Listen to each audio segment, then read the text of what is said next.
Good morning, and welcome to the Pirate Therapist Podcast. I am your host, Lee Perry, and I am the Pirate Therapist. I welcome you today and hope that you're doing very well.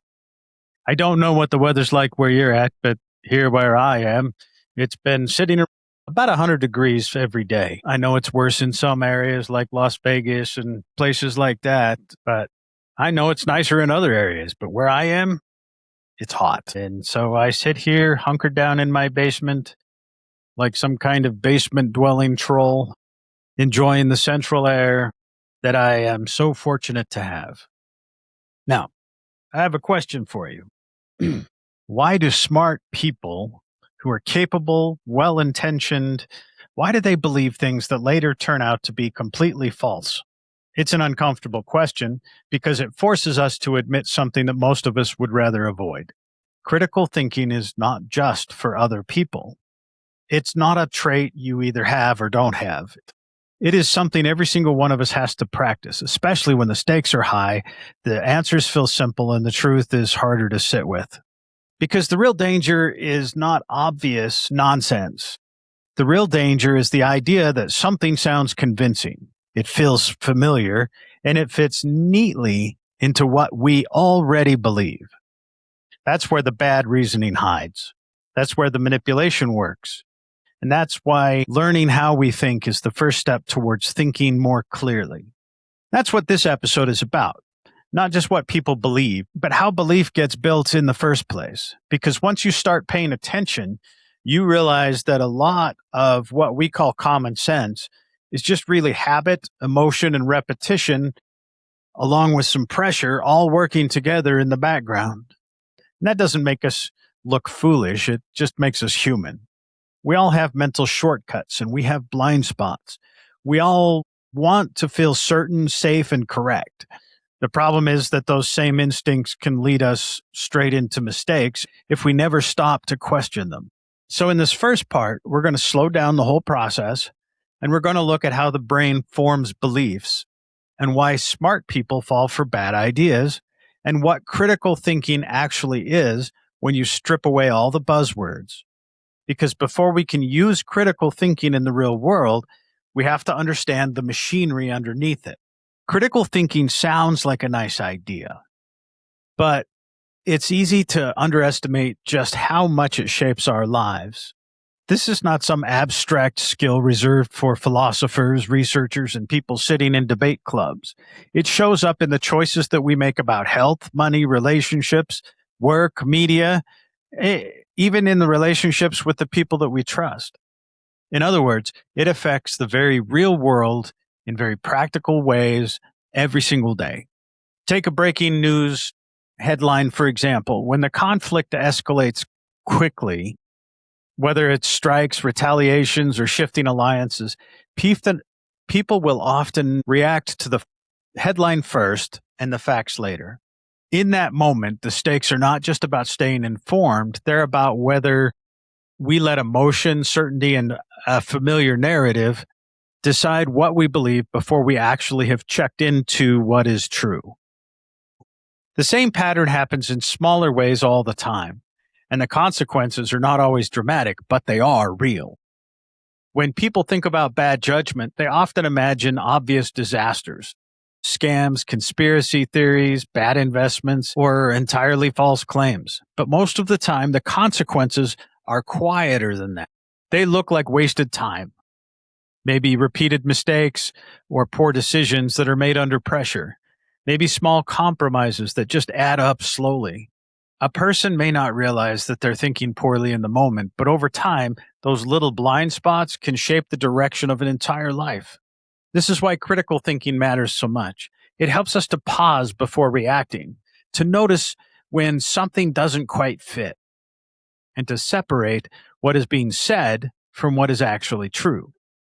Without that pause, we can be pulled by emotion, by social pressure, by our own habits or biases, or confidence into conclusions that might feel right, but have no evidence to support them. And the more important the decision, the more dangerous that this becomes. Think about how often people make choices based on what sounds reassuring rather than what is well supported. A product promises a quick fix. A headline confirms what somebody already believes. A friend repeats something that they heard somewhere else. A speaker uses confidence and charm to make a weak idea seem strong. Now, none of that is unusual. In fact, it's normal. But normal doesn't mean harmless. It means we need a better way to sort through what we're being told.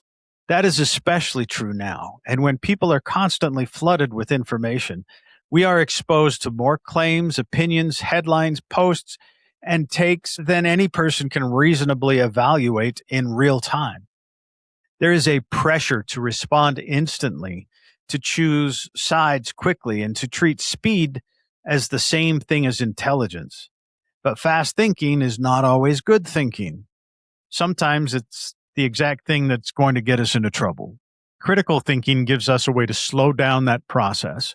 It helps us ask whether a claim is true or whether the source is trustworthy or even whether the evidence is enough and whether there might be another explanation that we have not considered yet. Now, that might sound simple, but for us, it can be a very powerful habit. It can protect us from manipulation. It can reduce unnecessary conflict and it can help us make decisions that we're less likely to regret later. Now, this also matters because humans are not natural observers. We're emotional, we're social, and we're deeply influenced by our surroundings. We want belonging. We want certainty. We want to feel smart and correct. Those desires are understandable, but they can also make us vulnerable to bad reasoning. If we only believe what comforts us or what fits our narrative or what flatters my identity, then we're no longer thinking clearly. We're just defending ourselves. And that's where critical thinking becomes more than a skill. It becomes kind of a protection. It protects us from being too easily led. It protects us from confusing familiarity with the truth. It protects us from acting on impulse when little more thought would have saved us from a lot of pain. Not because it makes us perfect, but because it helps us notice when we're slipping. Now, at the same time, critical thinking is not meant to make us cynical or cold. It's not about distrusting everything and everyone. It's not about tearing down ideas just so we can feel superior. Good critical thinking is actually the opposite of all of that. It's careful, it's humble, and it's a willingness to change. It says, I might be wrong, so let's double check. And it's that kind of honesty that's not a weakness. It's one of the strongest things that our minds can do. So when we talk about critical thinking in this episode, we're really talking about how to improve ourselves, how to move through the world with more clarity and less confusion. We're talking about protecting our time, our energy, and our choices, even our sense of reality. We're talking about how to avoid being rushed into bad conclusions by mounting pressures, emotions, and appearances. And we're talking about how to build a habit that helps us live with a little more wisdom. That's the stake. It's not being smarter, and it's just being harder to fool, harder to manipulate, and more willing to face the truth even when it's inconvenient or uncomfortable. Now, because once you start seeing how easily thinking can go off track, you begin to understand why it matters so much to keep checking the path, always questioning.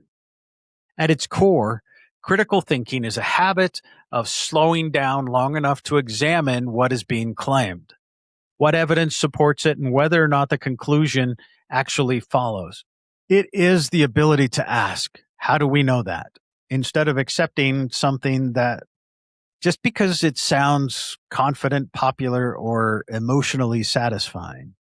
Now, in that sense, critical thinking is less about being suspicious and more about being deliberate. A lot of people confuse critical thinking with intelligence, but they are not the same thing. Intelligence can help you process information quickly, remember details, or solve problems efficiently.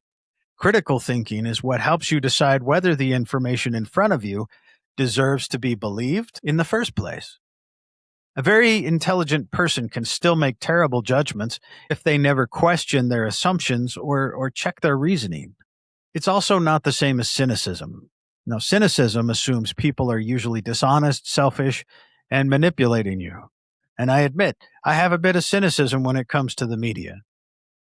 But critical thinking does not begin with that assumption. It begins with curiosity. It asks what is true, what is uncertain, and what is missing, and what might explain the situation better. The goal is not to reject everything, the goal is to understand things more accurately.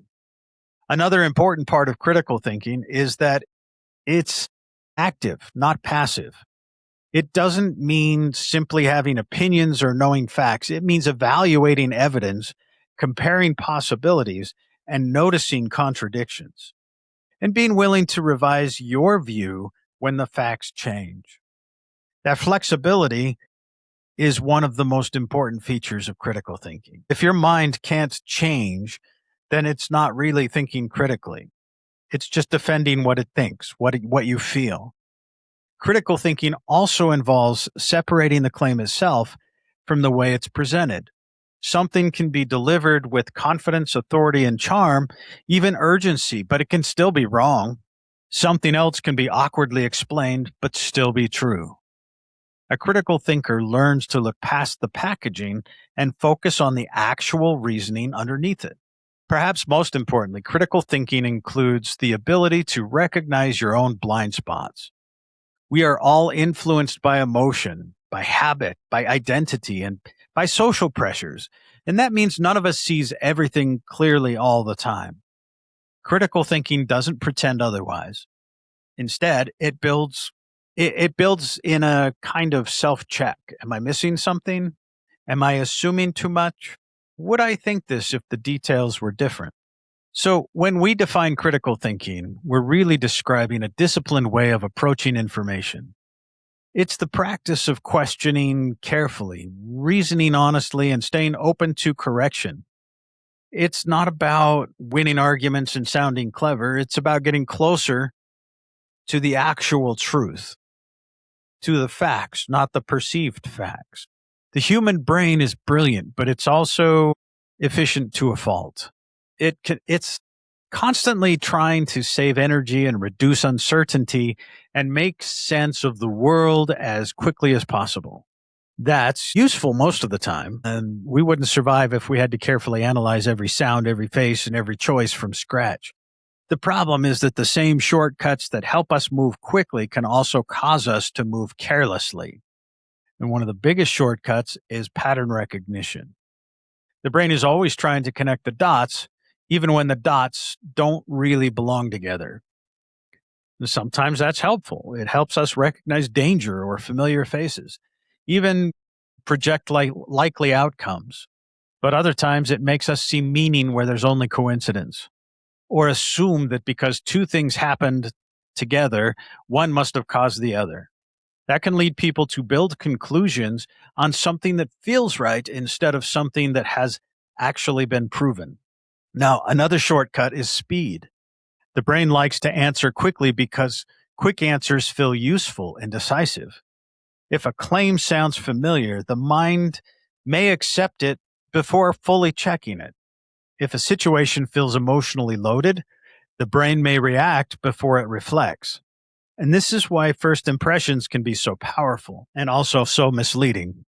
Once the mind has taken the shortcut, it often has to work harder later in order to undo it.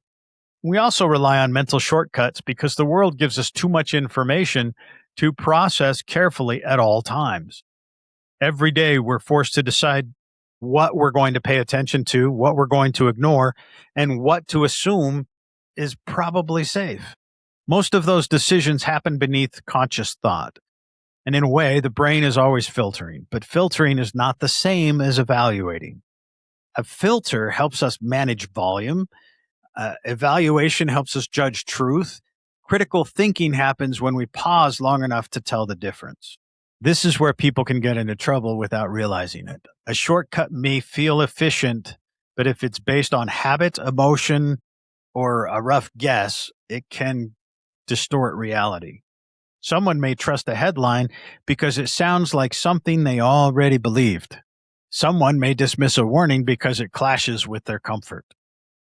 And someone may assume a confident speaker must be correct because confidence is easier to process than uncertainty. And none of that feels dramatic in the moment, it just feels normal.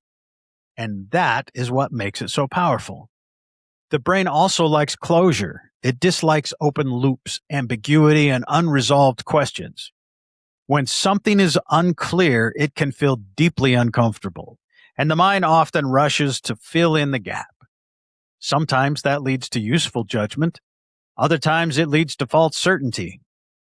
The desire to figure it out now can push people to accept a simple answer, even when the real answer is more complicated. And the simpler answer, the more tempting it can be to stop questioning. Now let's look at the stories in the news of the wildfires in Spain and France. This is a good example of how people can jump from one dramatic image to broad conclusions about climate, politics, or blame without slowing down to examine the actual evidence. Now, critical thinking interrupts that reflex. It asks us to notice when the mind is taking the easy road too soon.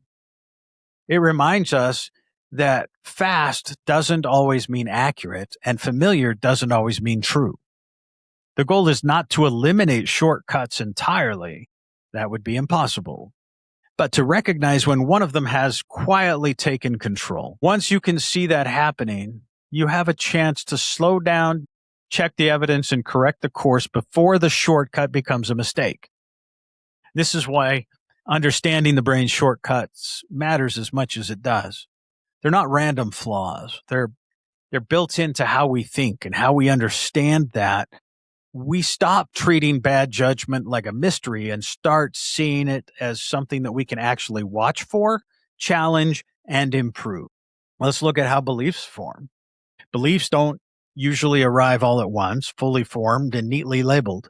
More often, they build slowly over time through repetition, emotion, memory, identity, and the people around us. A belief can start as a passing idea, then become familiar, then feel true simply because it's been reinforced enough times that the mind starts treating it as part of reality. Let's look at the coverage of Ukraine's drone attacks on Russian oil facilities.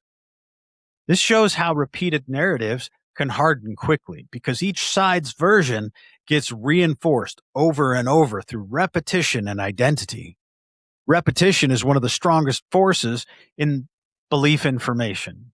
When we hear something again and again, it becomes easier to recognize, easier to recall, and often easier to accept. That doesn't mean repetition makes something true, but it it does make it feel more natural. A claim that is repeated often enough can begin to sound less like an opinion and more like a fact, even if no one has really examined it. Emotion also plays a huge role. Media knows this. If an idea makes us feel safe, hopeful, angry, or proud or afraid, these feelings can become tangled up with belief itself. Sometimes people don't believe something because it's been proven to them. They believe it because it helps them make sense of their own feelings.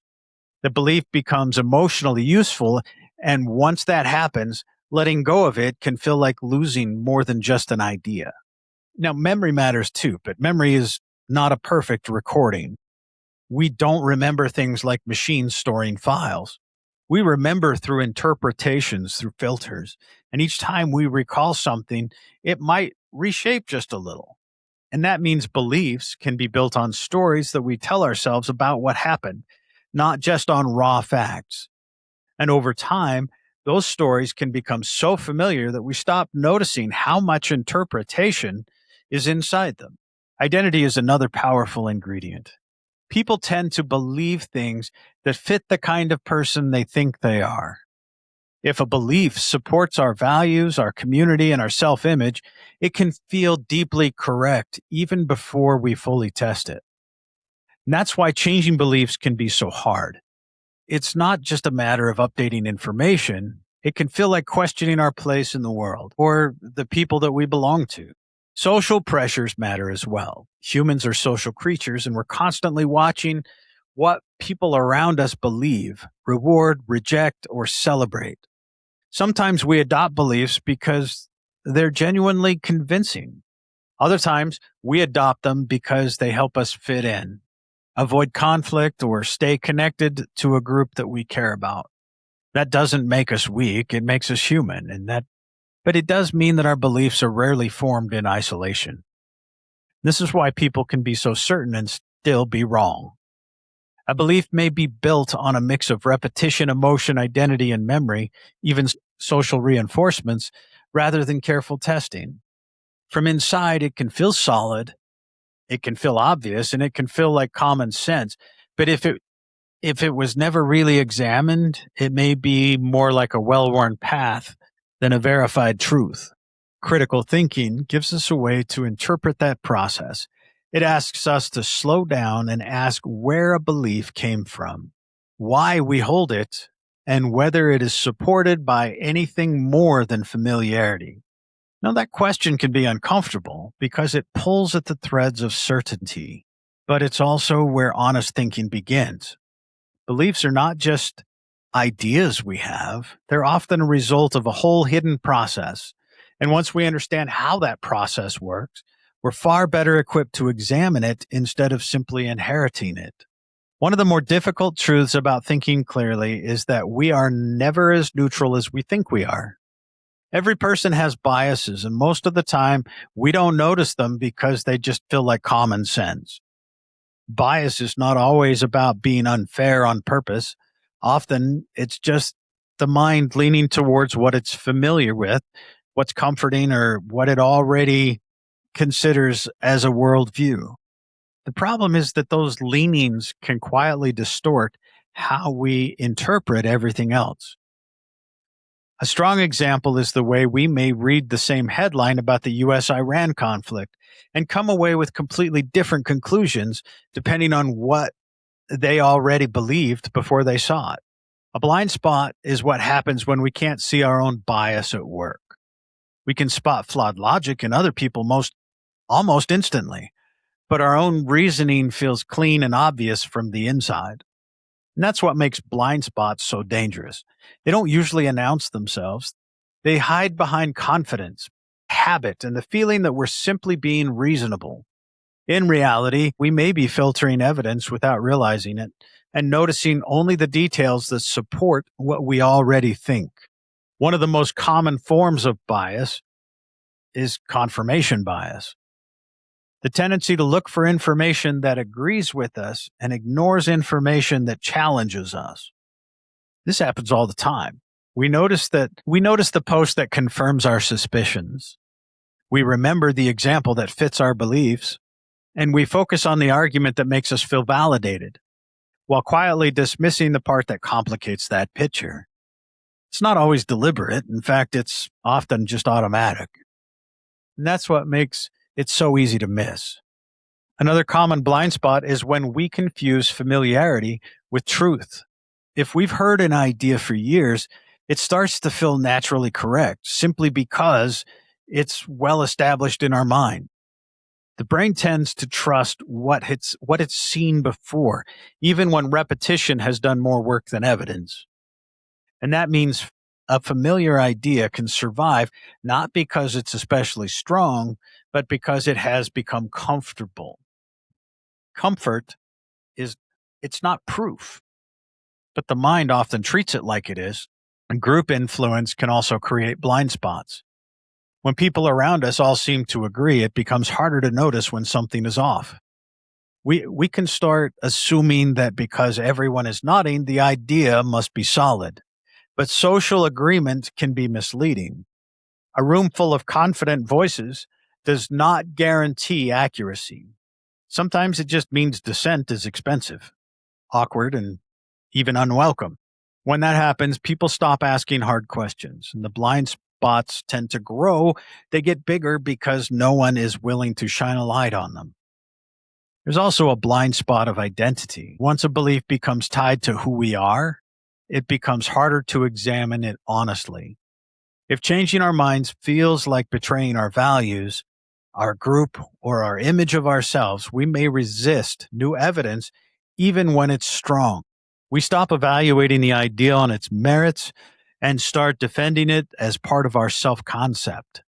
Now, at that point, the issue is no longer just what is true, it's what we can afford to admit. The important thing to understand is that bias is not a sign that you're broken or incapable of reason.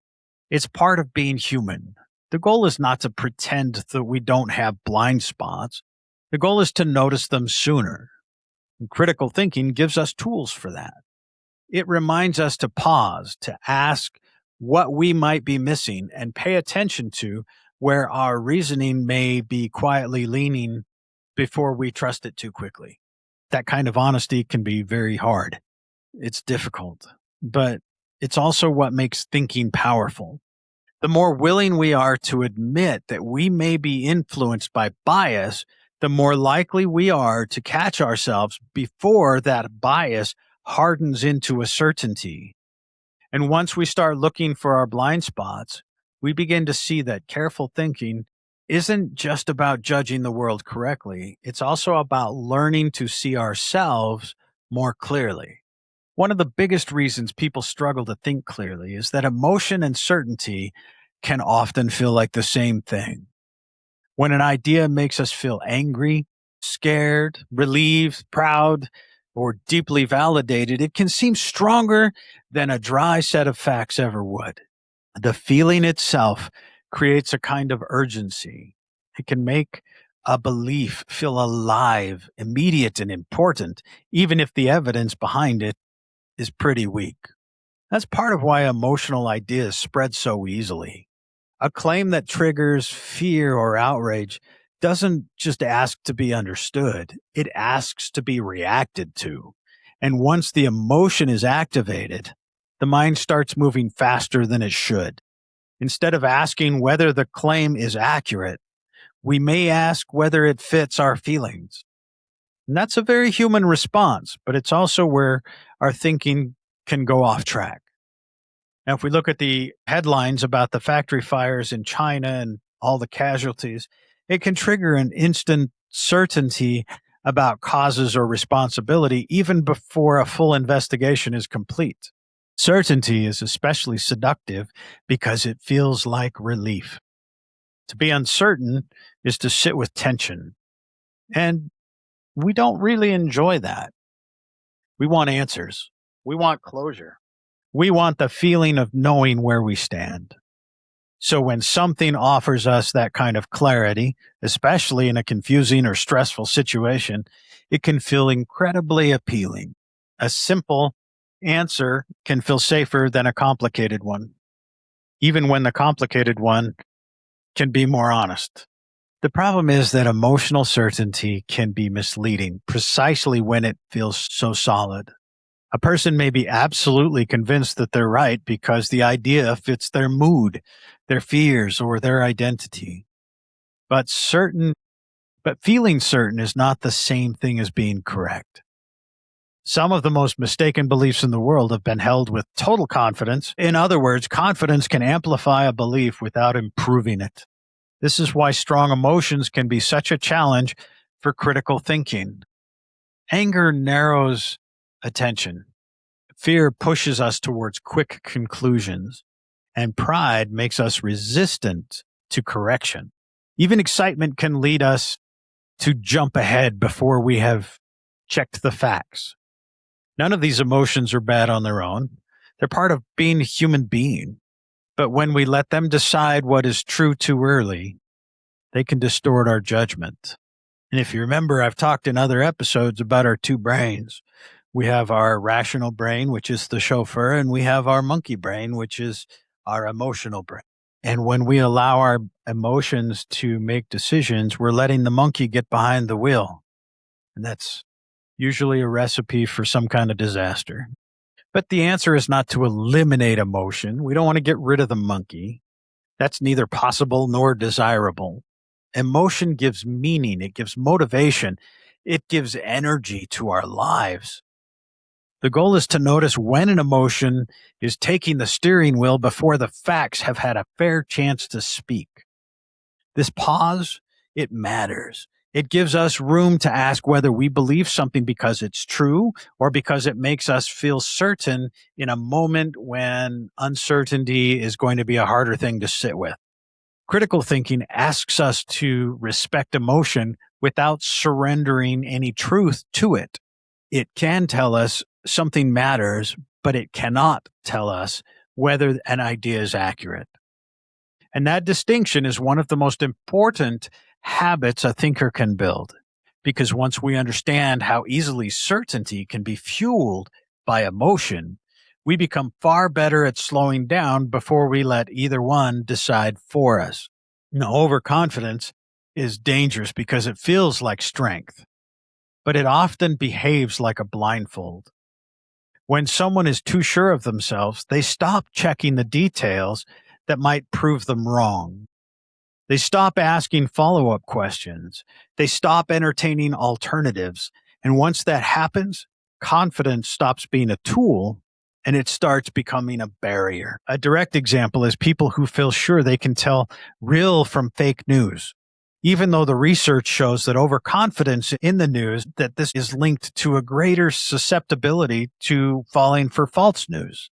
It would be nice if we could trust the media. It would be nice if we could trust our politicians. It would be great. But we have found over and over again that they have an agenda that overwrites their purported job descriptions. There is likely always some truth that we need to pay attention to, but we should also be skeptical. The fact that we could be wrong is real, and we need to accept that. We need to be open to being wrong. We need to be open to learning. And that's actually very freeing.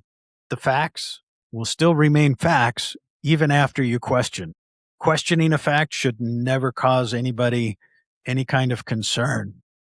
If someone is upset because you're questioning the facts, are they being emotional or are they being rational? Think about that. The tricky part is that overconfidence usually doesn't look like arrogance from the inside. It usually feels like clarity or conviction, or it can even feel like, ooh, wisdom. I'm so wise. A person may believe that they are simply seeing things more clearly than everyone else, when in reality, they may be skipping over the very questions that would sharpen their thinking. And that's what makes overconfidence so hard to catch, because it often disguises itself as competence. People are especially vulnerable to this when they have partial knowledge. Knowing a little can create the illusion that you know enough. A person reads one article or hears one expert or notices one pattern, and all of a sudden the mind starts filling in the rest with a lot more certainty than the facts can justify. The danger isn't just arrogance, it's the feeling that arrogance has already been overcome. Overconfidence also makes correction harder.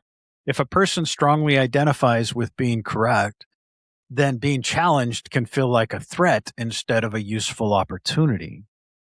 They may defend the first answer they gave, even after better evidence appears, simply because backing down feels uncomfortable. In that way, overconfidence can lock people into bad conclusions long after those conclusions should have been revised. Now, in my office, I've worked with couples, and this has happened more than once. Okay. Where they talk about they're sharing with me an argument that they had. And when they're expressing that to me in my office, they're talking about how one of them, when they figured out that they were wrong, they would keep arguing, even though they both knew that the one of them was wrong. Even the one that was wrong would still argue because they couldn't accept the fact that they were wrong. And so even when they found out that they would keep pushing and they would let that monkey drive and they would push for that emotional reaction instead of allowing that rational thinking, that chauffeur brain to take the wheel. This is why it's so important to remember that confidence is not the same thing as accuracy. A person can sound convincing and still be wrong. They can speak quickly and still be careless. They can seem decisive and still be missing something essential. In fact, one of the most common traps in thinking is trusting the person who appears the most sure rather than the one who has actually done the hardest work in checking the facts. Critical thinking asks for a different kind of strength. It asks for the courage to say, What is it I could be missing here? It asks for the discipline to slow down, compare alternatives, and look again before jumping into a conclusion. Now, that kind of humility, it's not weakness, it's what keeps confidence from turning into carelessness. Now, the real danger of overconfidence is that it can make a person feel finished before the thinking is actually done. It gives the comforting illusion that the question has already been solved, when in reality, the answer may still need a lot of work. And once that happens, the mind stops searching. That's the moment when mistakes harden and blind spots grow. When false certainty starts to look and appear as truth. So the goal is not to eliminate confidence. Confidence has its place. The goal is to keep it in balance with curiosity, caution, and a willingness to be corrected. Open mindedness, willingness to be wrong, and it's okay. Because the best thinkers are not the ones who never doubt themselves. They're the ones who know when a doubt is worth listening to. One of the most powerful habits in critical thinking is learning how to ask better questions. A weak question usually looks for a quick answer, a simple label, or a confirmation of what we already think. A better question is going to slow things down. It opens space for uncertainty. It looks for evidence and deeper understanding. Instead of rushing forward to the first conclusion, it asks the mind to stay curious just a little bit longer. Now, a good place to start with this is the basics. What is actually being claimed? Now, that question sounds obvious, but people skip it all the time. They react to a headline, a quote, or a summary without stopping to identify the exact claim that's being made. Once you know what is actually on the table, you can start examining it more clearly instead of responding to a vague impression. Another useful question is, what is the evidence? Not what is the vibe, not what is the reputation, and not how persuasive does this sound, but what is the actual support for the claim? Evidence can come in many forms, but critical thinking requires us to ask whether it is relevant, reliable, and strong enough to justify the conclusion. A claim without evidence may still sound impressive, but it's not yet earned our trust. It also helps us to ask, what is missing? Every story leaves out something. Every argument has its limits. Every source has a specific perspective. So when we ask what is not being said, we begin noticing the gaps that a more careful thinker might want to see. Maybe there's another side to the story. Maybe the sample size is too small. Maybe the situation is more complicated than the speaker is making it sound. And that one question can reveal a lot. Another powerful question is, what else could explain this? This keeps us from locking into the first interpretation that feels right. Human beings are very good at jumping to conclusions, especially when something fits our expectations. But there is often more than one possible explanation. Looking for alternatives protects us from turning a guess into a certainty too early in the game. A related question might be, who benefits from this being believed? That doesn't mean every claim is manipulative, but it does help us notice incentives. When someone has an agenda. If someone is selling something, pushing an agenda or building authority or trying to shape an opinion, it's worth asking whether the claim serves their interests in some way. That question doesn't automatically disqualify the idea, but it does help us to evaluate it more carefully. One of the best questions of all is, what would change my mind? This is where critical thinking becomes genuinely honest. If nothing could ever alter our view, then we're not really examining the claim. We're defending it. If a thinker who can answer this question clearly has probably moved beyond mere opinion and into reasoning. They know what evidence would matter and what would count as a meaningful challenge. When you see headlines like wealthy AI workers are driving up San Francisco housing prices, The smart question is not just whether or not it's true, but how big the story really is. Is this a citywide trend, or is it just a few expensive neighborhoods? Is it based on broad evidence or on a narrow set of examples that make a pattern look larger than it is? That kind of question matters because headlines often highlight the most dramatic version of the story, not the most complete one. Because again, my own bias towards the media, they have an agenda. They're not there to inform you, they're there to get clicks, they're there to suck you in. They want to play on your emotions. That's my opinion. Better questions don't always give immediate comfort, but they give something more valuable. They give clarity. They help us slow down the momentum of assumptions and make room for real understanding. They remind us that careful thought is not about having all the right answers right away. It's about learning how to search more intelligently for them. And often the quality of the answer depends entirely on the quality of the question that came before it. So, as we come to the end of this first part, the bigger lesson is not that thinking is hard or that people are foolish or that certainty is always dangerous. The lesson is that the mind is active all the time, shaping and sorting and simplifying the world faster than we usually notice. That's not a flaw to be ashamed of. It's a starting point to become a better thinker. Critical thinking begins with awareness. It begins when we stop assuming our first impression must be the right one and start noticing how much of our judgment is being shaped by habit, emotion, repetition, and pressure. That doesn't mean we have to distrust ourselves every second of the day. It means we have to stay awake enough to recognize when the mind is taking shortcuts before we're ready to follow them. And that's really the point of this episode, not to make thinking feel heavier or harder, but to make it feel more genuine and honest. Once you understand how beliefs form, how biases operate, and how emotion can quietly steer certainty, you stop seeing bad judgment as a random failure and you start to see it as something that you can actually observe.